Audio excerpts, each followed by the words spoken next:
وبرکاتہ۔ الحمد لولیہ والصلاة والسلام علی نبیہ وآلہ وصحبہ وبارک وسلم۔ قال اللہ تعالی وتبارک فی القرآن المجید والفرقان الحمید فی شان حبیبہ مخبرا وآمرا ان اللہ وملائکتہ یصلون علی النبی یا ایہا الذین آمنوا صلوا علیہ وسلموا تسلیما۔ اللہم صل علی سیدنا و مولانا محمد معدن الجود والکرم صلاة و سلاما علیکا یا سیدی یا رسول اللہ وعلی آلک و اصحابک یا حبیب اللہ۔ حمد و تعریف و توصیف اللہ جل مجدہ الکریم کی ذات بابرکات کے لیے، جو خالق کائنات بھی ہے اور مالک شاشہات بھی۔ اللہ جل وعلا کی حمد و ثنا کے بعد رسول رحمت، شفیع معظم، نبی محتشم، حضور ختمی المرتبت، اللہ کے پیارے، امت کے سہارے، رب کے محبوب، دانائے غیوب، مالک رقاب امم، فخر عرب و عجم، والی کون و مکان، سیاہ لا مکان، سید انس و جاں، سرور لالا رخاں، نیر تاباں، سر نشین مہوشاں، ماہ خوباں، شہنشاہ حسینہ، تتمہ دوراں، سر خیل زہرہ جمالاں، جلوہ صبح ازل، نور ذات لم یزل، باعث تکوین عالم، فخر آدم و بنی آدم، نیر بطحا، رازدار ما اوہا، شاہد ما طغا، صاحب علم نشرہ، معصوم آمنہ احمد مجتبیٰ، حضرت محمد مصطفیٰ صلی اللہ علیہ وآلہ وسلم کے حضور ناز میں اپنی عقیدتوں، ارادتوں اور محبتوں کا خراج پیش کرنے کے بعد واجب الاحترام ذوی الاحتشام عالی مرتبت سامعین، حاضرین، السلام علیکم ورحمۃ اللہ وبرکاتہ۔ آج کی منعقدہ تقریب عرس ہے اور آپ میں حاضر ہونے کا شرف پا رہے ہیں۔ اللہ جل شانہ ہم سب کو باطن کا نور عطا فرمائے، صاحب عرس کے روحانی درجات بلند فرمائے اور ہم سب کو ان کے باطنی فیوز و برکات کا حظ وافر نصیب کرے۔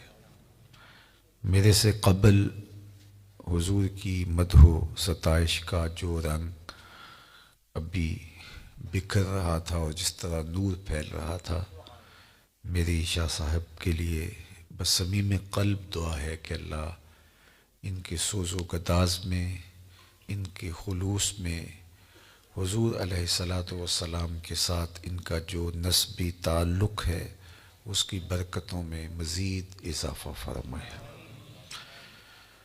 میں اور آپ دیر سے بیٹھے ہیں اور ماہ صیام کی راتیں ہیں اور سحر کی طرف تیزی کے ساتھ وقت بڑھ رہا ہے۔ صاحب عرس کی شخصیت سے میں متعارف نہیں ہوں کہ میں کوئی ان کے حوالے سے بات کر سکوں، تو میں نے قرآن مجید سے جو کلمات آپ کے سامنے تشریح کے لیے ذہن نشین رکھے اور اس پر کچھ گفتگو کرنا چاہتا ہوں، اس پر صرف 30 سے 35 منٹ اگر آپ پوری توجہ سے میری جانب مبذول رہیں گے تو ہو سکتا ہے کہ اس میں میرے اور آپ کے لیے جو اللہ نے نور رکھا ہے اس کا حصہ ہمیں نصیب ہو جائے۔ ارشاد فرمایا، من عمل صالحا من ذکر او انثی وہو مؤمن فلنحیینہ حیاتا طیبہ۔ جو کوئی اچھے عمل کرے، چاہے مرد ہو چاہے وہ عورت ہو، شرط ہے کہ وہ ہو مومن، فلنحیینہ حیاتا طیبہ، ہم اسے ستھری اور پاکیزہ زندگی عطا کر دیتے ہیں۔ حیات طیبہ، پاکیزہ زندگی ان افراد کا، ان لوگوں کا مقصوم ہے جو اپنی زندگی اللہ اور اس کے رسول کے لیے وقف کر دیتے ہیں۔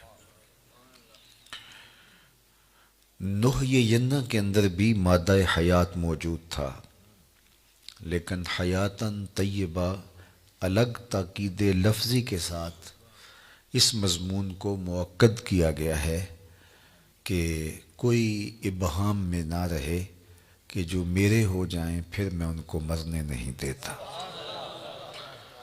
ان کو ابدی اور سرمدی فیضان نصیب کیا جاتا ہے، اور زمانے مٹ جاتے ہیں، زمانے پہ آنے والے لوگوں کے نشان باقی نہیں رہتے، لیکن ان کے نشانات میں مسخ نہیں ہونے دیتا۔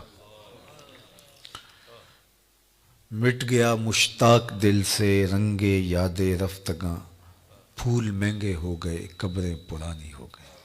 کتنے لوگ آئے اور چلے گئے، زمانہ آج ان کا نام بھی نہیں جانتا، لیکن جنہوں نے اپنے دل کو اپنے مالک کے لیے وقف کر دیا، میرے رب کا وعدہ ہے ان کے نشان نہیں مٹنے دوں گا۔ آپ لاہور جاتے ہیں تو راوی کے اس پار جہانگیر کا مقبرہ ہے، بر صغیر پاک و ہند کا مطلق العنان حکمران، جس کے نقارے بجتے تھے اور پورا ہندوستان اس کے زیر نگیں تھا۔ موجودہ پاکستان، مشرقی پاکستان اور پورا انڈیا، برما، یہ سارے علاقے زیر نگیں تھے، نقارے بجتے تھے، لیکن آج اگر آپ وہاں جائیں تو قبر پہ حسرتیں برستی دکھائی دیں گے۔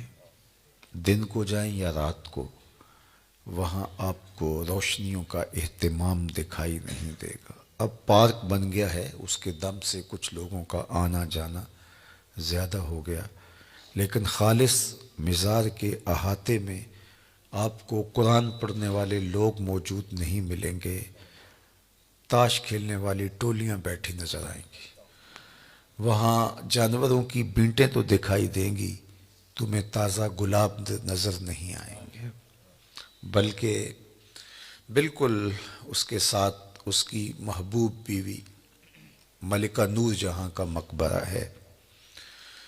یہ وہ خاتون تھی، جب بادشاہ تخت پہ بیٹھتا تو یہ بادشاہ کے پیچھے بیٹھتی، درمیان میں پردہ لٹک رہا ہوتا، بادشاہ کا کوئی فیصلہ اسے پسند نہ ہوتا تو پیچھے سے کمر ٹھونکتی تو بادشاہ اپنے فیصلے تبدیل کر لیتا، جس کے اشارہ ابرو پر ہندوستان کی تقدیر کے فیصلے بدلتے تھے۔ آج اس خاتون کا مقبرہ بھی اس کے ساتھ اندھیرے میں پڑا دکھائی دیتا ہے۔ زیب النساء کا اپنا شعر ہے جو اس کی لوح مزار پہ لکھا ہے، بر مزار ما غریباں نہ چراغ نہ گلے، نہ پرے پروانہ سوزد نہ صدائے بلبلے۔ ہم غریبوں کی قبر پہ نہ کوئی چراغ جلانے آئے گا، نہ کوئی پھول ڈالنے آئے گا، نہ کسی بلبل نے گیت گانے ہیں اور نہ کسی پروانے نے پر جلانے۔ وہ جو مطلق العنان تھے، جن کا طوطی بولتا تھا، جن کے نقارے بجتے تھے، چلتے تھے تو ہٹو بچوں کی صدائیں ہوتی تھی، آج غریب بنے ہوئے۔ بر مزار ما غریباں نہ چراغ نہ گلے۔ میں راوی کے اس پار کی کہانی آپ کو سنا رہا ہوں، اب راوی کا پل پار کر جائیں۔ ایک لوح مزار ادھر بھی ہے، یہاں تو ہے بر مزار ما غریباں نہ چراغ نہ گلے، اور وہاں لکھا ہے گنج بخش فیض عالم مظہر نور خدا، ناقصاں را پیر کامل کاملاں را رہنما۔ یہاں تو دن کے اجالوں میں بھی آپ کو لوگ دکھائی نہیں دیتے، لیکن وہاں رات کے اندھیرے میں چلے جائیں یا دن کے اجالے میں چلے جائیں، چھٹی کے دن چلے جائیں یا ورکنگ ڈے میں چلے جائیں، عید کے دن چلے جائیں یا جس دن شہر میں کرفیو نافذ ہو چکا ہو اس دن چلے جائیں، وہاں ہجوم عاشقاں دکھائی دے گا۔ حتیٰ کہ حد ہو گئی کہ جب بدطینت لوگوں نے اپنی کارروائیوں کا رخ مزارات کی طرف کیا تو داتا گنج بخش علی حجویری علیہ رحمہ کے مزار پر بھی بم دھماکہ ہوا اور ساری رات لاشیں اٹھائی جاتی رہیں، لیکن جب صبح کا وقت آیا تو ساری مسجد نمازیوں سے بھری ہوئی تھی۔ یہ میرے رب کا عہد ہے، میرے رب کا وعدہ ہے، فَلَنُحْيِيَنَّهُ حَيَاتًا طَيِّبَةً، ہم انہیں ستھری اور پاکیزہ زندگی دیتے ہیں۔ ایک تو ڈارون کا نظریہ ارتقاء ہے جو اس نے کہا، اور مغرب نے اس کو ہاتھوں ہاتھ لیا، کہ انسان بندروں کی مہذب شکل ہے۔ وہ کہتا ہے کہ یہ تہذیب پاتے گئے وقت کے ساتھ ساتھ اور آج موجودہ شکل میں ہے۔ یہ ہے اس کا نظریہ ارتقاء، کہ وقت کے ساتھ ساتھ جانور ترقی پاتے پاتے انسان کے روپ میں آ گئے، اور آج وہ بولتے بھی ہیں، محافظ ضمیر کو بھی نوک زباں پہ لے آتے ہیں، ایجادات بھی کر رہے ہیں، لیکن ان کی جو ابتدا ہے صدیوں قبل، وہ کہتے ہیں کہ یہ بندروں کی مہذب شکل ہے اور باقی جانوروں کی مہذب شکل ہے، اور اس پر وہ دلائل دیتا ہے۔ اور ایک زمانے میں تو اس کے ارتقائی نظریے کو بڑی پذیرائی بخشی گئی، ہاتھوں ہاتھ لیا گیا، لیکن قرآن نے انسان کے عالی مرتبت آغاز کا ذکر کیا ہے کہ ابھی اس کا خمیر گویا جا رہا تھا، فرشتوں کی پیشانی کو سجدے کے لیے تیار کیا جا رہا تھا۔ اس کا آغاز ہی خوبصورت ہے۔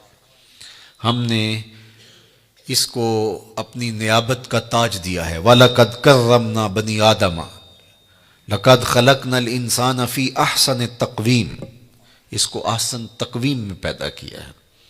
خیر، ایک تو ڈارون کا نظریہ ہے ارتقاء کا، لیکن ایک اقبال نے بھی نظریہ ارتقاء پیش کیا، وہ ڈارون کے نظریے سے ہٹ کے ہے۔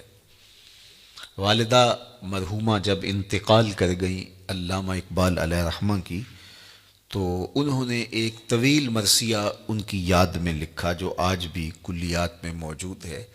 اس کا عنوان ہے والدہ مرحومہ کی یاد میں۔ اس وقت وہ بیرون ملک تھے اور والدہ کی وفات کی خبر سنی تو بہت دکھی ہوئے، تو یہ طویل نظم ہے جو اقبال نے رقم کی۔ اقبال کی جو طویل چند نظمیں، ان میں سے ایک والدہ مرحومہ کی یاد میں، اس میں انہوں نے ماں کا ذکر کیا، اور پھر کتنے دل گرفتہ انداز میں کہا، آہ وطن میں ہوگا اب کس کو میرا انتظار، آہ وطن میں ہوگا اب کس کو میرا انتظار، کون میرا خط نہ آنے سے رہے گا بے قرار، آرزو لے کر تیری خاک مرقد پہ آؤں گا، اب دعائے نیم شب میں کس کو میں یاد آؤں گا، کون پچھلے پہر اٹھ کے دعا کرے گا۔ ہر ایک سے کہنا پڑتا نا میرے لیے دعا کریں، استاد سے بھی، مرشد سے بھی، دوست سے بھی۔ حاجی معتمر جا رہے ہیں تو ان سے بھی کہنا پڑتا ہے جناب جا رہے ہو وہاں دعاؤں میں یاد رکھنا، لیکن کبھی ماں کو بھی کہنا پڑا ہے کہ امی دعاؤں میں یاد رکھنا، اور ماں کے جب ہاتھ اٹھ جائیں تو اللہ خالی نہیں موڑتا، اور یہ لازمی نہیں ہے کہ ماں رابعہ بصریہ ہو تو پھر ہی دعا قبول ہوتی ہے۔ اپلے تھاپتی ہوئی ماں، گوبر سے بھرے ہوئے ہاتھ بھی اٹھا دے اللہ انہیں بھی خالی نہیں موڑتا۔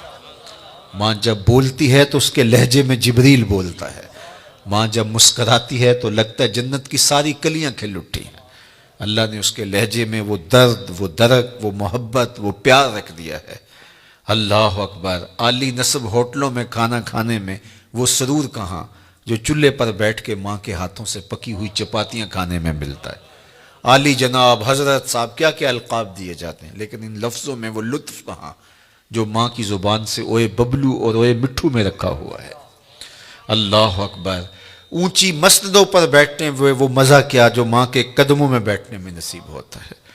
تو اقبال نے وہ طویل نظم لکھی، اور اس نظم کے اندر ہی اقبال نے نظریہ ارتقاء کو بیان کیا۔ یہ مضمون لمبا ہو جائے گا اگر میں اس کو تفصیل سے عرض کروں، تو اس میں اقبال نے جو ایک تو ڈارون کا نظریہ ہے ارتقاء کا کہ یہ مہذب شکل ہے بندروں کی اور دیگر جانوروں کی، لیکن اقبال نے جو نظریہ ارتقاء پیش کیا ہے وہ یہ ہے کہ ہر شے کی فطرت میں نمو کا جذبہ ہے، بڑھنے کا، آگے بڑھنے کا جذبہ ہے، اور وہ جذبہ ہی اس کی زندگی میں تحرک پیدا کیے رکھتا ہے۔ آگے بڑھنے کا جذبہ نہ ہو تو زندگی میں جمود طاری ہو جائے۔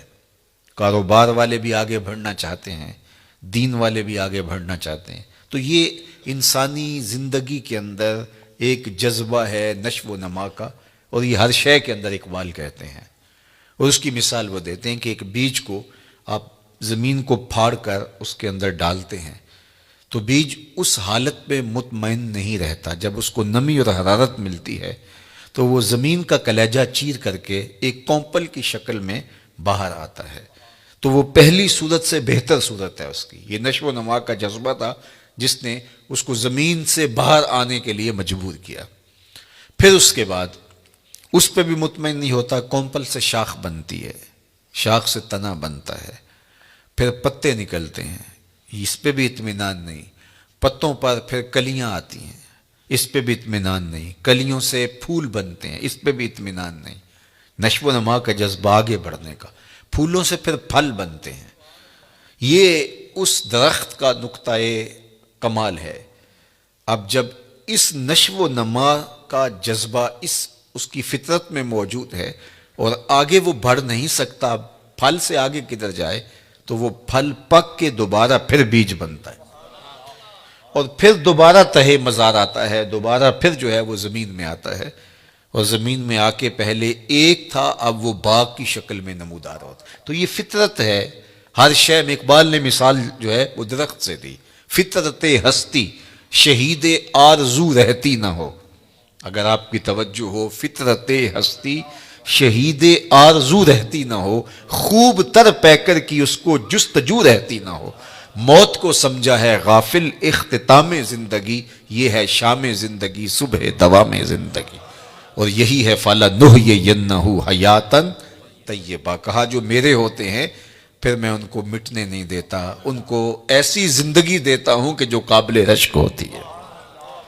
زمین پر چلنے والے بھی وہ اعزاز نہیں رکھتے جو قبروں کے اندر موجود رہنے والے اعزاز پاتے۔ اللہ اکبر۔ تو جو ان سے وابستہ ہو جائے، اللہ اس کے رسول سے وابستہ ہو جائے، ان کو پھر وہ مٹنے نہیں دیتا، ورنہ دنیا کے اوپر شہنشاہوں کے نام مٹ گئے۔ میں آپ سے پوچھوں، جس زمانے میں میرے حضور تشریف لائے تھے اس زمانے کے خاقان کا نام کیا تھا؟ تو شاید آپ معذرت کر لیں کہ ہمارا تاریخ کا مطالعہ تو ضرور ہے، لیکن اتنی گہرائی کہ ہم نام تک یاد رکھیں یہ نہیں ہم بتا سکتے۔ چلو میں پوچھتا ہوں، اس دور کے کیسر کا نام کیا تھا؟ اس دور کی سپر طاقت تھی رومن امپائر، اس دور کی سپر طاقت تھی، اور اس کا حکمران۔ تو کہا کہ نہیں جناب، ہم اس دور کے کیسر کا نام نہیں جانتے، اس دور کے خاقان کا نام نہیں جانتے۔ چلو میں نے پوچھ لیا، اچھا اس دور کے کسرا کا نام کیا تھا؟ دوسری سپر طاقت کسرا ایران تھی، اس کے شہنشاہ کا نام کیا تھا؟ تو آپ نے اس پہ بھی معذرت خواہانہ رویہ اختیار کیا، اور آپ کے چہرے بتا رہے ہیں کہ جناب ہم نہیں جانتے۔ جس دور میں میرے حضور آئے اس دور کی دو سپر طاقتوں کے حکمرانوں کے نام میں اور آپ نہیں جانتے۔ بہت کم لوگ ہیں۔ کیسر روم کا نام، کسرا ایران کا نام، خاقان کا نام، اور اس دور کے بڑے بڑے لوگوں کا نام آپ نے کہا جناب ہم نہیں جانتے۔ اچھا میں نے پوچھا اس مجلس میں ڈھونڈ کے جو سب سے کم عمر کا بچہ تھا کہ میرے حضور کے مؤذن کا نام کیا تھا؟ تو اس نے سر اٹھا کے کہا بلال حبشی۔ تو یار سلطنت روم کے شہنشاہ کا نام تو زمانے کو یاد نہیں ہے، کیسر روم کا نام اور کسرا ایران کا نام تو زمانے کو یاد نہیں ہے، لیکن میرے حضور کے مؤذن کا نام آج بھی زمانے کو یاد ہے۔ اللہ اکبر۔ میں ساری دنیا تو نہیں گھوما، لیکن آدھی کے قریب تو دنیا میں نے دیکھی ہے۔ جس ملک میں بھی گیا ہوں بلال حبشی کے نام کی مسجد ضرور دیکھی ہے۔ اقبال یہ کس کے عشق کا فیض عام ہے؟ اقبال کا لہجہ دیکھیے، اقبال یہ کس کے عشق کا فیض عام ہے؟ رومی فنا ہوا حبشی کو دوام ہے۔ کہ رومی شہنشاہ کا تو نام بھی زمانہ نہیں جانتا، لیکن بلال حبشی کا نام آج بھی دلوں کی تختیوں کے اوپر لکھا ہوا ہے۔ اللہ اکبر۔ ہمارے بزرگ فرماتے تھے کہ رنگ کالا تھا لیکن تھا کرموں والا۔ ہونٹ موٹے تھے، اللہ اکبر، ناک چپٹی تھی، لیکن نسبت رسول کی وجہ سے عزت کا وہ مقام ملا کہ آج بھی دل میں بلال حبشی کا نام آتے عشق جاگ اٹھتا ہے۔ وہ محبت، وہ پیار، وہ الفت اللہ جل شانہ نے حضور کے ساتھ ان کو جو نصیب کی تھی، اور اس کا صلہ کہ آج بھی ان کا نام ذکر ہے۔ تو کہا جو میرے ہو جائیں پھر میں ان کو مرنے نہیں دیتا، ورنہ دنیا کے اوپر تو سارے مرنے کے لیے آئے ہیں۔ شہنشاہ، کج کلا، بادشاہ، شاعر، ادیب، فلسفی، دانشور، کہاں آج زمانہ انہیں جانتا تک نہیں ہے۔ لیکن وہ لوگ جنہوں نے اپنی زندگیاں اللہ اور اس کے رسول کے نام وقف کی۔ دولت انسان کو لافانی نہیں کرتی، اقتدار سے انسان کا نام باقی نہیں رہتا۔ بڑے اقتدار والے آئے اور زمانہ ان کو بھول گیا۔ ایک خاتون جو ہے وہ ڈھونڈ رہی تھی یونان کے اندر قبر۔ کسی نے کہا بڑھیا کیا ڈھونڈ رہی ہو؟ کہا یہاں میرا بیٹا سکندر دفن ہے۔ کہا کس سکندر کی بات کر رہے ہو؟ یہاں تو بڑے بڑے سکندر چلے گئے، شہنشاہ چلے گئے، کج کلا چلے گئے، مٹ گیا مشتاق دل سے رنگے یاد رفتگاں، پھول مہنگے ہو گئے، قبریں پرانی ہو گئی۔ اور میاں صاحب کہتے ہیں جنہ باجوں اسی پل نہیں سا جیندے، شکلاں یاد نہ رہیاں، سہ سہ جوڑ سنگت دے ڈٹھے، اوڑک وتھاں پئیاں، جنہ باجوں ایک پل نہیں سا جیندے، شکلاں یاد نہ رہیاں۔ ہم تو اپنے سکے عزیزوں کو بھول جاتے ہیں، لیکن یہ کون لوگ ہیں کہ جو فراموش نہیں ہوتے؟ اس لیے فراموش نہیں ہوتے کہ انہوں نے اس ذات کے ساتھ اپنے تعلق کو مضبوط کر لیا ہے کہ اس کے ساتھ جڑا ہوا تعلق کبھی فنا نہیں ہوتا۔ اچھا، میں ایک قبرستان میں گیا تو وہاں مختلف شہنشاہوں کی اور بادشاہوں کی قبریں تھیں، اور لکھا تھا سابقہ حکمراں فلاں، سابقہ حکمراں فلاں۔ اور آپ بھی دیکھتے ہیں کہ سابقہ چیف جسٹس، سابقہ وزیر اعظم، سابقہ وزیر خارجہ۔ تو میں کہتا ہوں یہ سارے سابقہ ہو جاتے ہیں، اللہ کا ولی قبر میں جا کے بھی سابقہ ولی نہیں ہوتا۔ کسی قبر پہ آپ نے یہ نہیں دیکھا ہوگا کہ سابقہ ولی لکھا ہو۔ سابقہ وزیر اعظم ہوتا ہے، سابقہ جرنیل، سابقہ چیف آف آرمی اسٹاف، سب سابقہ ہے، ان کے ساتھ سابقہ لگ جاتا ہے۔ لیکن جو اللہ کا ہو جائے پھر اللہ اسے سابقہ نہیں ہونے دیتا۔ وہ قبر سے باہر بھی ولی ہوتا ہے، قبر کے اندر اتر کے بھی ولی ہوتا ہے۔ فَلَنُحْيِيَنَّهُ حَيَاتًا طَيِّبَةً، فطرت ہستی شہید آرزو رہتی نہ ہو، خوب تر پیکر کی اس کو جستجو رہتی نہ ہو، موت کو سمجھا ہے غافل اختتام زندگی، یہ ہے شام زندگی صبح دوام زندگی۔ یہ ایسی زندگی نصیب ہو جاتی ہے کہ جو انہی کا مقصود ہوتا ہے۔ تو آئیے میں اور آپ اپنی زندگی کو اللہ اور اس کے رسول کے نام کر دیں، ورنہ وہ کیا کہتے ہیں کہ آج مرے کل دوسرا دن، تو زندگی تو ختم ہو جائے گی، ٹوٹ کے بکھر جانے والا خواب ہے۔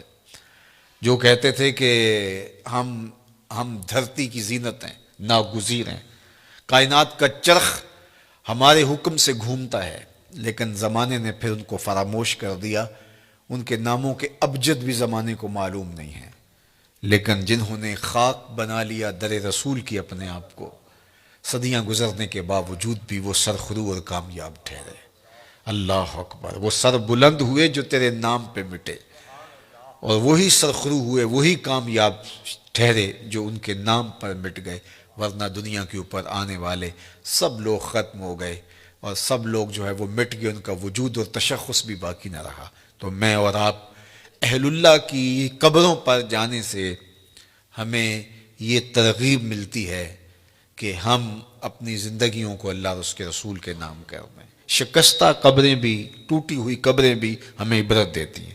آقا کریم نے ایک زمانے میں منع کیا تھا قبروں پر جانے سے، اور پھر ایک وقت گزرنے کے بعد دوبارہ حکم دے دیا، کنت نہیتکم عن زیارت القبور فزوروها، میں تمہیں قبروں پر جانے سے روکا کرتا تھا، لیکن اب میں تمہیں حکم دیتا ہوں کہ قبروں پر جایا کرو۔ اور اس کی وجہ بیان فرمائی، اس لیے لأنها تذکر الآخرہ، قبریں تمہیں آخرت کی یاد دلاتی۔ تو جو شکستہ ٹوٹی ہوئی قبریں ہوں گی وہ بھی یاد دلائیں گی یہ کتنے ناگزیر ہوتے تھے، آج ان کے کفن بھی تار تار ہو گئے۔ اللہ اکبر۔ حضرت غوث اعظم الشیخ عبد القادر الجیلانی علیہ رحمہ و رضوان فرماتے ہیں، جاؤ قبرستانوں میں جا کر کے دیکھو کیسے کیسے حسینوں کی مٹی خراب ہو رہی ہے، جو بدن پہ چٹکی مٹی بھی نہیں پڑنے دیتے تھے، آج کفن بھی تار تار ہو گئے۔ اور مرصع قبریں جہاں جن قبروں کے اوپر جو ہے وہ ہجوم عاشقاں ہے اور لوگ پھول لیے کھڑے ہیں، عقیدتوں کے چراغ لیے کھڑے ہیں، وہ قبریں بھی ہمیں بتاتی ہیں کہ میاں اگر ان کے ہو جاؤ گے تو پھر تمہارا رب تمہیں مرنے نہیں دے گا۔ فَلَنُحْيِيَنَّهُ حَيَاتًا طَيِّبَةً، نحیینہ کے اندر جو ہے وہ تاکید ہے، نحیینہ، اس کو نون ثقیلہ تاکید کا کہتے ہیں، لیکن آگے موقد بھی کیا گیا حیاتاً طیبہ سے۔ اللہ اکبر۔ اچھا، امام قرطبی علیہ رحمہ نے اس کے تحت بڑی نفیس گفتگو کی ہے، وقت کی نزاکت ہے کہ میں تفصیل سے عرض نہیں کر پاتا، لیکن انہوں نے کہا کہ جب وہ دنیا میں رہتے ہیں تو ان کی زندگی حیات طیبہ ہوتی ہیں، دنیا کے اندر بھی حیات طیبہ جی رہے ہوتے ہیں، لوگ ٹینشنوں سے مر رہے ہوتے ہیں اور وہ عیش کی زندگی گزار رہے ہوتے ہیں۔ اللہ اکبر۔ اس لیے کہ دنیا کے کم یا زیادہ ہونے کی فکر ان کو پریشان نہیں کرتی، وہ جس حالت میں بھی ہیں اللہ کے شاکر ہیں، اللہ کے شکر گزار ہیں۔ تو فرمایا کہ حیاتاً طیبہ کا جو مفہوم بیان کیا تو کہا کہ اس کا ایک مفہوم یہ ہے کہ اللہ انہیں استغنا کا نور عطا کر دیتا ہے۔ استغنا کیا ہے؟ کہ جو اللہ کی طرف سے نصیب ہوا اس پہ واہ واہ راضی ہو گئے، جس حالت میں بھی رکھے اس پہ راضی، مل گیا تو پھر بھی ٹھیک، نہیں ملا تو پھر بھی ٹھیک، کہ یہ دونوں حالتیں اس کی طرف سے ہیں تو بس مجھے مل گیا تو تا بھی ٹھیک، نہیں ملا تو۔ اور اس کے برعکس لالچ، تو لالچ جو ہے وہ زندگی میں کبھی بھی بندے کو چین اور سکون نہیں لینے دیتا، حل من مزید، آگے بڑھنے کی اور زیادہ دولت کی خواہش اس کو بے سکون رکھتی ہے۔ کوزائے چشم حریصاں پر نشد، تا صدف کانے نشد پر در نشد۔ رومی علیہ رحمہ فرماتے ہیں حریص کی آنکھ کا پیالہ نہیں بھرتا، اور اس کی وجہ کیا؟ فرماتے ہیں کہ جو آنکھ ہے اس کو صبر کا پانی بھرتا ہے، پیٹ بھر جاتا ہے آنکھ نہیں بھرتی، تو اس کو صرف صبر کا پانی بھرتا ہے، یہ قبر کی مٹی بھر سکتی ہے، ورنہ جو ہے وہ آرزویں انسان کو دیوانہ رکھتی ہیں، اور دولت ہونے کے باوجود بھی قرار قلب نصیب نہیں ہوتا۔ اور دوسری جانب جس کو استغنا کی دولت نصیب ہو گئی تو پھر وہ جس حالت میں بھی ہے اس کو قرار قلب نصیب ہے۔ تو طمانیت قلب یہ دولت ہے، تو یہ اللہ اس بندے کو دیتا ہے جو ایمان کی شرط پر صالح اعمال بجا لاتا ہے، پھر اس کے پاس تھوڑا ہے تو پھر بھی خیر ہے، زیادہ ہے تو پھر بھی خیر ہے، اگر زیادہ ہے تو اللہ کی مخلوق کے لیے نفع کا ذریعہ ہے، اگر تھوڑا ہے تو پھر بھی وہ اس پر صبر اور شکر کرتا ہے۔ اللہ اکبر۔ تو ایک معنی اس کا استغنا بیان فرمایا، دوسرا معنی الرزق الحلال امام قرطبی نے بیان فرمایا کہ اس کا مطلب یہ ہے کہ جو اللہ کے بندے ہوتے ہیں ان کا رزق حلال اور طیب ہوتا ہے۔ دیکھو میری اور آپ کی قسمت میں جو لکھا ہے وہ ہمیں ہر صورت میں ملے گا، اب اس کو حاصل کرنے کے لیے ہم طریقہ حلال اختیار کرتے ہیں یا حرام کرتے ہیں، تو وہ طریقے کی وجہ سے وہ رزق حلال یا حرام ہو جائے گا۔ تو جو میرے مقسوم ہے وہ مجھے مل کے رہے گا۔ صحیح حدیث پاک ہے کہ جب بچہ شکم مادر میں 120 دن کا ہوتا ہے تو فرشتہ آ کے 3 چیزیں لکھ دیتا ہے، اس کا رزق بھی لکھ جاتا ہے، اس کی عمر بھی لکھ جاتا ہے، اس کا شقی و سعید ہونا بھی لکھ جاتا ہے۔ میرے والد گرامی رحمۃ اللہ تعالی علیہ جب میں شعور کی آنکھ کھولی تو مجھے بارہا کہتے تھے کہ رزق تو اللہ نے کتے کا بھی لکھا ہے، تم تو انسان ہو، تو رزق لکھا ہوا ہے، مجھے اور آپ کو جو بھی مل رہا ہے وہ اس لکھے سے نہ کم مل رہا ہے نہ زیادہ مل رہا ہے، وہ لکھا مقسوم رزق ہے، اس کے اندر کمی بیشی نہیں ہے۔ ہاں اگر ہم خیر کے اعمال کریں گے اس میں برکت ہوگی، وہ مبارک ہو جائے گا، لیکن وہ مقسوم لکھا ملے گا۔ اب اس کو حاصل کرنا کیسے ہے؟ چاہے حرام طریقے سے اختیار کر لے چاہے حلال طریقے سے اختیار کر لے۔ میں ایک سادہ مثال دیتا ہوں کہ اہل مجلس کی جانب سے آپ کے لیے کوئی سحری کا انتظام کیا ہوا ہوگا، تو بعد میں وہ آپ کو سحری دینا چاہیں تو ایک آدمی اپنی جگہ پہ وقار سے بیٹھا رہے، تو ظاہر ہے انہوں نے تو جتنے لوگوں کا اندازہ تھا اس کے مطابق انتظام کیا، تو ان کا ذمہ دار آدمی آگے بڑھے گا اور عزت سے اس کے سامنے رکھ دے گا، اور ایک آدمی چھچورا ہو اور وہ آگے بڑھ کر کے وہ اس سے سحری چھین لے تو وہ بھی اس کو بھی مل گئی، لیکن اس کے چھچورے پن سے سب دیکھیں گے کہ یار اگر یہ بیٹھا رہتا تو وہ بیٹھا تھا، اس کے لیے بھی انہوں نے حصہ رکھا تھا اور اس کے لیے بھی تھا، تو یہ صبر نہ کر پایا، اس چھچورے پن کی وجہ سے اس پر ملامت ہوئی۔ یہ بات ذہن میں رکھیے کہ رب نے میرا اور آپ کا رزق لکھا ہوا ہے، الٹی چھلانگیں بھی لگائیں تو اس سے زیادہ نہیں مل سکتا اور اس سے کم بھی نہیں مل سکتا۔ اب ہمارا اختیار ہے کہ ہم اس کے لیے چھچھوڑا پن اختیار کریں، یعنی حرام طریقہ اختیار کر لیں، چاہے اس کے لیے حلال ذرائع اختیار کر کے اللہ سے توفیق مانگے تو ملے گا اتنا ہی جتنا ہمارے رب نے لکھا ہوا ہے۔ تو جو ثواب ہے اور جو عقاب ہے، گناہ ہے اور جو اس کے اوپر اجر ہے، وہ ہمارے اس عمل کی وجہ سے ہے۔ تو اللہ جل شانہ اس کو حیات طیبہ عطا کرتا ہے، اس کا ذہن ایسے بن جاتا ہے کہ حرام کی طرف اس کی نظر ہی نہیں اٹھتی، وہ ہمیشہ حلال ذریعے سے اختیار کرتا ہے۔ یہ ہے جو ہے وہ حیات طیبہ کا مفہوم امام قرطبی نے بیان کیا ہے۔ لیکن اللہ تعالیٰ جل شانہ یہ اگر توفیق دے دے، دل کے اندر یہ استقامت عطا کر دے تو پھر ہی ممکن ہوتا ہے، ورنہ ہم نے دیکھا ہے کہ یہ محبت ہی ایسی ہے دولت کی کہ اس کے لیے اکثر لوگ حلال اور حرام کی تمیز اٹھا دیتے ہیں، ختم کر دیتے ہیں، اور جب رزق پاک نہیں رہتا تو کچھ بھی پلے نہیں رہتا۔ یہ بات ذہن میں رکھیے گا۔ بلکہ حضور علیہ السلام نے اس شخص کا ذکر کیا جو لمبا سفر کاٹ کے مکہ المکرمہ میں پہنچا ہے اور کعبۃ اللہ کے سامنے کھڑا ہو گیا ہے، یمد یدیہ، اور اس نے ہاتھ یوں لمبے کیے ہوئے ہیں، ایسے لمبے ہاتھ کر کے دعا مانگ رہا ہے۔ وَمَطْعَمُهُ حَرَامٌ وَمَلْبَسُهُ حَرَامٌ وَمَشْرَبُهُ حَرَامٌ وَغُذِيَ بِالْحَرَامِ فَأَنَّى يُسْتَجَابُ لِذَلِكَ، لیکن اس نے جو کھایا ہے وہ حرام ہے، جو پیا ہے وہ حرام ہے، جو لباس پہنا ہے اس کے تار و پود حرام کے ہیں، اور ہاتھ لمبے کر کر کے دعائیں مانگ رہا ہے۔ اللہ کے محبوب فرماتے ہیں مجھے بتاؤ فَأَنَّى يُسْتَجَابُ لِذَلِكَ، اس کی دعا کیسے قبول ہو جبکہ اس کا بدن حرام رزق سے پلا ہوا ہے، اس نے جو لباس پہنا ہوا ہے، جو حرام کے دو کپڑے پہنے ہوئے ہیں وہ حرام سے ہیں۔ اب رو رہا ہے ہاتھوں کو لمبا لمبا کر کے، یمد یدیہ، لمبے لمبے ہاتھ کر کے کہہ رہا ہے یا رب یا رب، لیکن وَمَطْعَمُهُ حَرَامٌ وَمَشْرَبُهُ حَرَامٌ وَمَلْبَسُهُ حَرَامٌ وَغُذِيَ بِالْحَرَامِ۔ تو پھر بلکہ علماء نے یہ لکھا کہ اگر رزق پاک نہیں رہتا تو اپنی دعائیں تو قبول نہیں ہوتی، نیک لوگوں کی دعاؤں سے حصہ بھی نکال دیا جاتا ہے۔ جب اللہ کے نیک بندے پوری امت کے لیے دعا مانگتے ہیں تو امت میں یہ بھی شامل ہے، لیکن رزق ناپاک ہونے کی وجہ سے ان کی دعا کا جو اس کے لیے حصہ تھا نکال دیا گیا، ان کی دعا اس کے حق میں قبول نہیں ہوتی۔ تو حلال جو ہے وہ حیاتاً طیبہ کا امام قرطبی نے دوسرا مفہوم بیان فرمایا کہ رزق حلال اللہ اس بندے کو نصیب فرماتا ہے۔ اللہ اکبر۔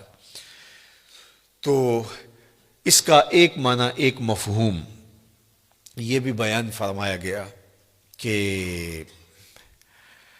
صبر کی توفیق، اور ایک مفہوم یہ بھی بیان فرمایا گیا استقامت علی الدین، دین کا پر استقامت، اور دین پر چلنے کی توفیقات کا نصیب ہونا۔ بعض لوگوں کو توفیق خیر کی نصیب نہیں ہوتی اور وہ نیکی کا کام کرنا چاہیں بھی تو نہیں کر پاتے، اسباب ہی نہیں ان کو اس طرح کے، چونکہ یہ جو ہمیں اچھائی کی نیکی کی توفیق ملتی ہے یہ بھی اس کے کرم سے ملتی ہے۔ میری توفیق بھی تیرے کرم کا صدقہ، یہ قدم اٹھتے نہیں اٹھائے جاتے۔ تو بعض لوگ جو ہے وہ کوشش بھی کر رہے ہوتے ہیں لیکن ان کی توفیقات ساتھ نہیں دے رہی ہوتی، اور پھر وہ دوبارہ پلٹ کے، میں نے بہت لوگوں کو دیکھا ہے کہ وہ ارادہ کرتے ہیں نہیں ہم اس طرح نہیں اس طرح چلیں گے، ان کا دماغ یہ کہہ رہا ہوتا ہے کہ میں غلط چل رہا ہوں، مجھے صحیح چلنا چاہیے اور میں یوں چلوں گا، ارادہ بھی کرتے ہیں لیکن پھر پلٹ کے وہاں آ جاتے ہیں۔ تو اس کا کیا مطلب ہوا کہ توفیقات عزدی ان کے شامل حال نہیں ہے، ان سے برائی کے اسباب ان کے لیے کھلتے ہیں، نیکی کے، اچھائی کے، خیر کے اسباب ان کے لیے نہیں کھلتے۔ لیکن حیات طیبہ کا مفہوم یہ ہے جب کوئی بندہ اچھے اعمال کے ذریعے ایمان کی شرط کے ساتھ رب کو راضی کرنے میں لگ جائے تو اس کا پھر حیات طیبہ کا دنیا کے اوپر مفہوم یہ ہے کہ اللہ اس کے لیے نیکی کو مقسوم کر دیتا ہے، اس کے قدم ہی اچھائی کی طرف اٹھتے ہیں، برائی کی طرف وہ جاتا ہی نہیں ہے، اور یہ اس کے لیے خیر کا راستہ ہوتا ہے۔ میں اور آپ دیکھیں یہ حیات طیبہ جو اولیاء کی زندگیاں ہیں، یہ اللہ ہمیں بھی عطا کر سکتا ہے اگر ہماری طلب سچی ہو۔ جتنی محنت ہم دولت دنیا کے لیے کرتے ہیں اور جتنے گھنٹے اس کے لیے کام کرتے ہیں، جتنی دماغ سوزی ہم اس کے لیے کرتے ہیں، کیا ہم اس سے آدھی محنت بھی دین کے حصول کے لیے کی؟ اگر ہم نے اتنی محنت کی اور ہمیں نہیں ملا تو پھر ہمیں شکوہ ہونا چاہیے، ہم نے تو محنت ہی نہیں کی۔ ہم کہتے ہیں یہ دین ویسے ہی مفت میں ہمارے ہاتھ آ جائے، کوئی محنت کوئی مشقت نہ اٹھانی پڑے، جبکہ حصول زر کے لیے، حصول عزت کے لیے، دنیاوی مناصب کے لیے ہم کتنے پاپڑ بیلتے ہیں اور کیا کچھ نہیں کرتے۔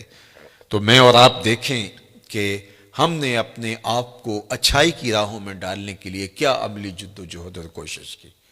اگر ہم نے کوشش کی تو میرا رب اس کوشش کے بدلے میں، اگر سچی کوشش ہو تو ضائع نہیں ہونے دیتا۔ والذین جاہدوا فینا لنہدینہم سبلنا، وہ لوگ جو اللہ کی راہ میں کوشش کرتے ہیں، اللہ فرماتا ہے میں ان کے لیے راستہ نہیں، راستے کھول دیتا ہوں۔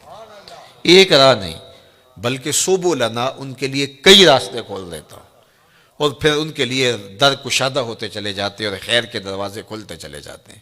تو کسی کے لیے توفیقات الہیہ کا حاصل نہ ہونا اور خیر کے دروازوں کا نہ کھلنا اور شر کے دروازے ہی ان کے لیے کھلتے رہنا، تو یہ کسی شخص پر اللہ کا قہر و غضب ہے اور اللہ کی ناراضگی کی دلیل ہے، اور اس کو جو ہے وہ سارے کام کاج چھوڑ کے سچی توبہ کرنی چاہیے تاکہ اس کے لیے خیر کے در کشادہ ہوں، اچھائی کے در کشادہ ہوں۔ یہ دنیا، یہ زندگی، یہ کائنات جس میں ہم رہ رہے ہیں، یہ ہمارا مقصود نہیں ہے، یہ بات ذہن میں رکھیے گا۔ اللہ تعالیٰ جل شانہ نے مقصود اپنی رضا کو ہمارا بنایا ہے، اور ہم یہاں دنیا میں آئے ہی اسی لیے ہیں۔ یہ دنیا بوائی کا موسم ہے، آخرت کٹائی کا موسم ہے۔ بوائی کے موسم میں جو کسان مٹی سے مٹی ہو جاتا ہے، کٹائی کے موسم میں فصل وہی اٹھاتا ہے، اور بوائی کے موسم میں جس نے جو ہے وہ ہل چلایا نہیں اور بیج ڈالا نہیں، سہاگا دیا نہیں، جڑی بوٹیاں تلف نہیں کی اور پانی نہیں ڈالا، تو کٹائی کے موسم میں وہ فصل نہیں اٹھا سکے گا۔ دنیا کو آخرت کی کھیتی کہا گیا ہے۔ خوش نصیب اس دنیا کو آخرت کے لیے گزارتے ہیں۔ دنیا تو گزر ہی جانی ہے۔ یہ روزے کا مہینہ ہے، تو جو روزہ نہیں رکھتا دن تو اس کا بھی گزر جاتا ہے، اور جو روزہ رکھ کے گزارتا دن اس کا بھی گزر جاتا ہے۔ حضرت داتا گنج بخش علی حجویری علیہ رحمہ کے شیخ ابو الفضل الختلی فرماتے ہیں دنیا یومن ولنا فیہا صومن، دنیا ایک دن ہے، ہم روزہ رکھ کے گزار رہے ہیں، گزر تو ہماری بھی جائے گی، اور جس نے عیش و عشرت میں گزاری گزر تو اس کی بھی جائے گی، لیکن آخرت کے مقابلے میں یہ دنیا ہے کتنی؟ اللہ اکبر! یہ ساری زندگی کتنی ہے؟ 60 سال، 70 سال، یہی ٹوٹل زندگی ہے نا، آج تو یہی زندگی ہے، چلو 100 سال لگا لیجئے گا، اور آخرت کا ایک دن مقدارہ 50,000 سنہ، قرآن نے کہا کہ آخرت کے ایک دن 50,000 سال کے برابر ہوگا۔ 50 سال کے برابر نہیں، 100 سال کے برابر نہیں، 50,000 سال کے برابر ایک دن، اور یہ ساری زندگی 60 سال کی، اور اس میں بھی 8 گھنٹے روز سوئیں تو تیسرا حصہ تو سو کے گزار دیا، تو اگر 60 سال زندگی ہے، 20 سال تو گزر گئے، 20 سال سو کے گزارے، باقی 40 سال ہے، اس میں کوئی بچپن کی مدہوشیاں، کوئی بڑھاپے کے دھکے، روزانہ 1 گھنٹہ بھی واش روم میں گزاریں، 2 سال تو یہ بھی نکلتے ہیں۔ میرے ایک دوست نے مجھے حساب نکال کے دیا کہ 17 سال بچتے ہیں اگر 60 سال زندگی ہے، چلو 25 سال لگا لیں، 30 سال لگا لیں۔ وہ قصاب کہتا ہے یہ جو آپ کو جانور دے رہے ہیں نا، قربانی کے دن آ رہے ہیں آگے، تو وہ کہتا ہے یہ جو آپ کو بیل دے رہے ہیں یہ ویسے 5 من کا ہے، لیکن صافی گوشت 3 من نکلے گا، 2 من انتڑیوں میں چلا جائے گا، وہ سر اور پاؤں میں چلا جائے گا، باقی صافی گوشت جو ہے وہ 3 من ہے۔ زندگی یوں تو 60 سال کی ہے، لیکن صافی زندگی 30 سال کی، 25 سال کی، 20 سال کی، یہ ہے زندگی، اور وہ بھی ٹینشنوں سے بھری ہوئی، شریکوں نے مار دیا، کچھ چھوڑا ہی نہیں ہے، پریشانیاں، دکھ خزیاں، ٹینشنیں، ہر وقت بھاگم بھاگ، چلو تخت پہ بیٹھ کے بھی گزاری، تو 60 سال زندگی میں سے 30 سال گزارے، صرف 30 سال یہی احتیاط سے گزارنے تھے، یہ نہ گزار سکا، اور وہ زندگی اس کا پہلا دن مقدارہ 50,000 سنہ، 50,000 سال کے برابر ایک دن، ذرا حساب لگائے نا اس، اور وہ صرف ایک دن، اس کے بعد مینڈے کی شکل میں موت کو لا کے ذبح کر دیا جائے گا، موت آ گئی، موت کو بھی موت آ گئی، قصہ تمام، جہنم میں ہے تو پھنس گیا، مر بھی نہیں سکتا، اب تو مرنے سے بھی رہا نا، دنیا میں تو لوگ خودکشی کر لیتے ہیں، لوگ کیا کچھ نہیں کرتے، اب تو گھبرا کے یہ کہتے ہیں کہ مر جائیں گے، مر کے بھی چین نہ پایا تو کدھر جائیں گے، تو وہاں پھر موت بھی نہیں ہے، اور جن کو جنت کی راحت نصیب ہو گئی پھر جو ہے وہ ان کے لیے ابدی اور سرمدی زندگی، نہ ختم ہونے والی زندگی۔ تو ذرا دیکھیے یہ زندگی کیا ہے، صحرا میں پڑے ہوئے ایک ذرے کے برابر بھی نہیں ہے، اور وہ زندگی نہ ختم ہونے والی، نقطۂ انجام ہی نہیں۔ یہ زندگی اچھی گزرنی چاہیے، میں نہیں کہتا کہ یہ زندگی اچھی نہ گزرے، لیکن فرض کرو اگر اچھی نہ بھی گزری تو گزر ہی جائے گی نا۔ میر تقی میر نے کہا تھا وہ ریشموں کم خواب میں سرمست ہیں تو کیا ہوا، رات اس کی بھی کٹ گئی جو کہ اور تھا۔ برہنہ بدن تھا، سردیوں کی رات تھی، زخم لگے تھے بدن پہ، بخار نے جو ہے وہ بےتاب کر رکھا تھا، اور کوئی باہر ریت کے اوپر پھینک گیا۔ تو کتنی لمبی رات ہوگی اس بیمار کے لیے جس کا کوئی تیماردار بھی نہیں ہے، ریت پہ کوئی پھینک گیا، بدن پر زخم ہے، چور ہے بخار سے، سردیوں کی لمبی رات ہے، سحر لانا کوئی آسان ہے؟ اللہ اکبر، جوئے شیر لانا، وہ جو غالب نے کہا تھا وہ جوئے شیر لانے کے مترادف ہے، لیکن آخر کٹ ہی گئی نا۔ جتنی بھی لمبی رات ہے نقطہ انجام تو ہوگا نا، لیکن وہ رات پڑ گئی تو اس کا نقطہ انجام نہیں ہے، وہ ختم ہی نہیں ہوگی، چونکہ موت کو بھی موت آ گئی۔ تو اس سے بڑا احمق کوئی نہیں جو اپنی آخرت کو برباد کرتا ہے۔ یہ دنیا سواریں، اچھی دنیا زندگی گزاریں، اللہ کی دی ہوئی نعمتوں سے بھرپور تلذذ حاصل کریں، لیکن آخرت کے سودے پر نہیں، آخرت کی قیمت پر نہیں۔ تو اللہ جل شانہ حیات طیبہ اپنے بندوں کو دیتا ہے کہ وہ اس زندگی کو آخرت کے لیے گزارتے ہیں، جہاں جتنا رہنا ہو وہاں اس حساب سے انتظام کیا جاتا ہے۔ میں ایک دفعہ اٹلی سے گزر رہا تھا تو مجھے وہاں کچھ نوجوان منڈی بہاؤالدین کے کہنے لگے کہ آپ ہمارے ساتھ اگر چائے پی لیں، تو میں نے کہا چلتے ہیں۔ تو ان کے ہاں چائے پینے گیا تو وہ چھوٹا سا گھر تھا ان کا، اور جس میں کوئی تقریباً 20-25 نوجوان رہ رہے تھے۔ وہ جو ہے وہ انہوں نے چارپائیاں جوڑ کے یوں رکھی ہوئی تھیں اور اپنا کھانا بھی پکاتے تھے۔ تو میں حیرت زدہ ہوا اور میں نے کہا کہ آپ 20-25 سے چھوٹے سے گھر میں رہ رہے ہیں تو کوئی بڑا گھر لے لیں۔ تو وہ مجھے ہنس کے کہنے لگے حضرت ہم یہاں کمائی کرنے آئے ہیں، عیش نہیں کرنے آئے۔ تو آپ اگر آئے نا ہمارے علاقے منڈی بہاؤالدین میں تو ہمارے 6 کنال کے بنگلے بن رہے۔ تو میں نے کہا یہی تو میں سمجھانے آیا ہوں کہ جہاں جتنا رہنا ہو وہاں اتنا انتظام کیا جاتا ہے۔ تو دنیا میں جتنا رہنا ہے ہم اتنا انتظام کریں، اصل ہماری منزل آخرت ہے، ہم وہاں پلٹ کے جانا ہے، وہاں ہمارے لیے تیاری ہو رہی ہو۔ یہ جہاں بھی اچھا، وہ جہاں بھی اچھا، لیکن اس دنیا کو اس آخرت کی قیمت پہ نہیں گزارنا۔ یہی ولایت ہے، یہی اللہ کے ولی کرتے ہیں، وہ اس دنیا کی زندگی کو آخرت کے لیے گزارتے ہیں۔ تو پھر یہ زندگی بھی خوشحال، جب یہاں ہم جاتے ہیں 4 دن کے لیے، 5 دن کے لیے، تو جو ہے وہ خوش جاتے ہیں، خوش آ جاتے ہیں، نہ وہاں ان کے ملک کو چھوڑ کے آنے میں دکھ ہوتا ہے، نہ کوئی پریشانی ہوتی ہے، اس لیے کہ ہم آئے ہیں 4 دن پھرنے کے لیے، سیر کرنے کے لیے، واپس چلے گئے۔ لیکن اگر ڈیرا جما لیں تو پھر چھوڑنا بھی کتنا مشکل ہے۔ تو اللہ والوں کو دنیا چھوڑنا بھی اوکھی نہیں ہوتی، اس لیے کہ انہوں نے دل ہی نہیں لگایا ہوتا۔ بلال حبشی رضی اللہ تعالیٰ عنہ کا جب آخری وقت آیا، سانس ٹوٹنے لگی تو زوجہ سرانے بیٹھی تھی، تو اس نے کہا واہ حزنا ہو، ہائے افسوس میرا شوہر مجھ سے جدا ہو رہا ہے۔ تو بلال حبشی رضی اللہ تعالیٰ عنہ کی ابھی سانسیں باقی تھی، تو آپ نے پلٹ کے اپنی بیوی کو دیکھا، کہا یہ کیا کہہ رہی ہو، واہ حزنا ہو، ہائے افسوس۔ کہا ہاں آپ جا رہے ہیں، تو کہا نہیں یوں نہ کہو، بلکہ کہو واہ تربا ہو غدن القا محمدم و اصحابہ ہو۔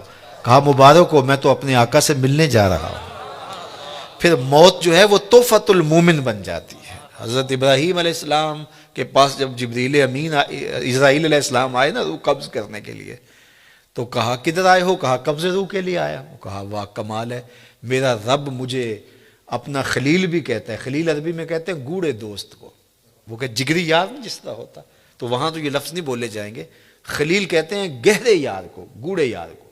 تو اللہ نے حضرت ابراہیم کو اپنا خلیل بنایا۔ حضور فرماتے ہیں اگر اللہ کے علاوہ میں کسی کو خلیل بناتا تو ابو بکر کو بناتا، میرا خلیل صرف اللہ ہے۔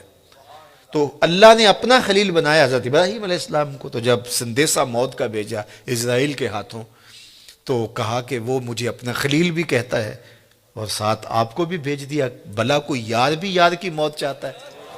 کہ ایسا بھی کبھی ہوا ہے کوئی یار یار کی موت چاہے؟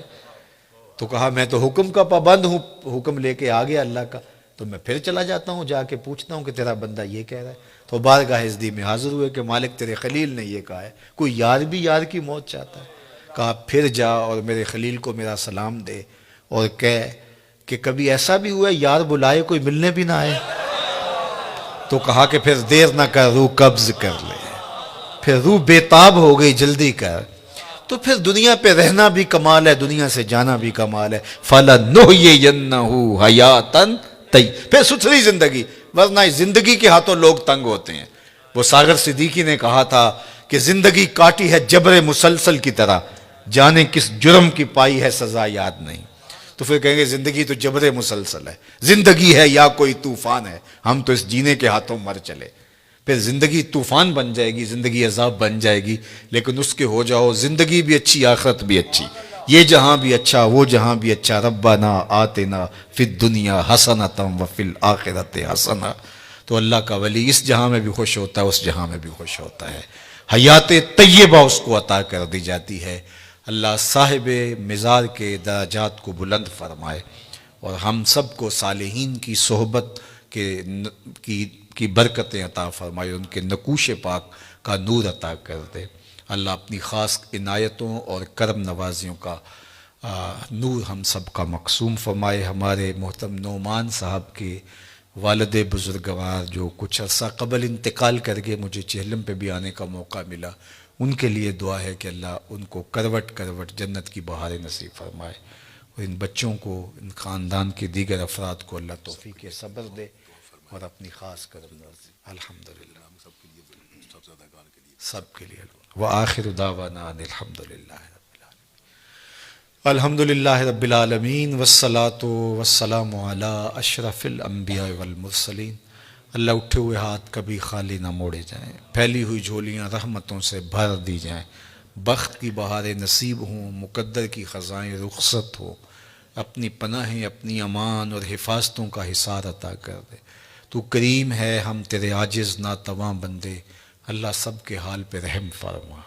جتنے لوگ آئے ہیں گھروں میں واپس پہنچنے سے پہلے اس مجلس سے نور کی برکتیں سب کے گھروں تک پہنچا دے۔ جتنے لوگ اسٹیج پہ براجماں ہیں، عالی مرتبت مہمانان گرامی، اللہ سب کو خیر عطا فرما دے۔ محترم نعمان بھائی، ان کے برادر خرد اور اس خاندان کے دیگر افراد، اللہ سب کو توفیق صبر عطا فرما دے، اور مرحوم و مغفور جناب انعام فضل صاحب کے لیے خاص طور پہ بارگاہ عزتی میں اتنے لوگوں کی تڑپتی آمین کے ساتھ دعا ہے، اللہ ان کی قبر کو وسیع، کشادہ، منور، خوشبودار اور ٹھنڈا فرما، ان کے برزخی کوائف اپنے کرم سے درست فرما، اور اپنے اس خاندان کے امور سے اعلیٰ بزرگ جن کا مزار، جن کے لیے آج ہم حاضر ہوئے، اللہ ان کے باطن کی برکتیں ہم سب کا مقسوم کر دے، ہم سب کے باطن ستھرائیوں سے، پاکیزگیوں سے، عفتوں سے مالا مال فرما دے، اپنا خاص کرم فضل ہماری زندگیوں میں اتار دے، با مقصد زندگی جینے کی توفیق عطا فرما۔ اللہ ہمارے دل کو حسد سے، حقد سے، بغض، کینے اور نفرتوں سے پاک کر دے، ہماری زبانوں کو سچائی کا خوگر کر دے، اپنی خاص عنایتیں ہماری زندگیوں میں اتار دے۔ اللہ میرے وطن کی خیر فرما، میرے ملک کو معیشت کا جمال اور معاشرت کا حسن عطا کر دے، نیک، صالح، پاکیزہ اور اہل حکمران اس وطن کا مقسوم کر دے۔ اللہ اس ملک کو عالم اسلام کی قیادت کے اہل بنا دے، اللہ اس ملک کو ہر خیر عطا کر دے، پورے عالم اسلام کی خیر فرما، اور اپنی خاص عنایتیں اور کرم نوازیاں مقسوم۔ وصلی اللہ تعالی علی النبی الامین وآلہ واصحابہ اجمعین۔